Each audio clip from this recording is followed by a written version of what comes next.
tapos na. At ulan. So tumutulo to. Wasak na kasi. So tumutulo siya na mabasa tayo dito. So lutuan to. Thank you for watching. Another gabi, another charot lang. And ayun, naghahaling ako ng haling ba, nagawa ng apoy ba, hindi ko alam sa Tagalog o basta naghaling sa Bisaya. So ayan, ang aking haling. Hindi siya masyadong sumisiga talaga guys, oh. Konti lang. Maraming usok. Ayan. Ulan po, ulan. At itong tubig, ay naku. Ani tubig kami. Libre ang tubig na yan, walang bayad. Ayan. So magluluto tayo ng kangkong. Adobohin ang kangkong and then magpiprito ng talong. Pero prito mo ang talong guys, ang unahin. Ayan, maingay oh. Maingay, sobra. At magpiprito tayo ng talong. Talong. Noy! Yan yung talong, ay nutang natin. Ipiprito natin. Kasi sa kuryente man sana tuluto. Hindi ba, bibili ako ng ganito para easy magluto. Pero makalas sa kuryente yan. Pero, hindi naman naging ginagamit. So ngayon,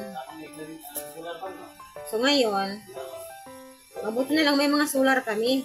Ayun, maliwanag ang aming bahay. Ang iba, ayan. So, magpiprito ng talong, then mag-adobo ng kangkong. So, yung iba dito, tapos nang kumain. Ang hindi nakakain, kami lang ng anak ko. Ang isang kapatid, tapos na. Ang isa si tatay, tapos na. Nagulay siya ng malunggay. So, ito lang ang ating lutuin. Konti lang kasi, konti lang. Agoy, hulog. Konti lang. Ayan. At itong unahin ito.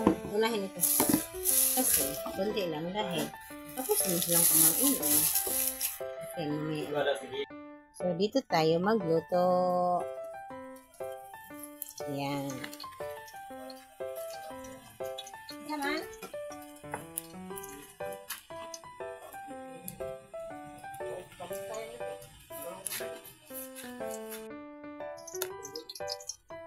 Aray, Diyos ko na rin.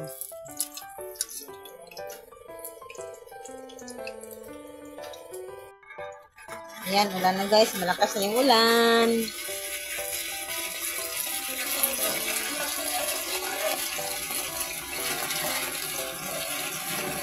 Nagkaso na naman ako.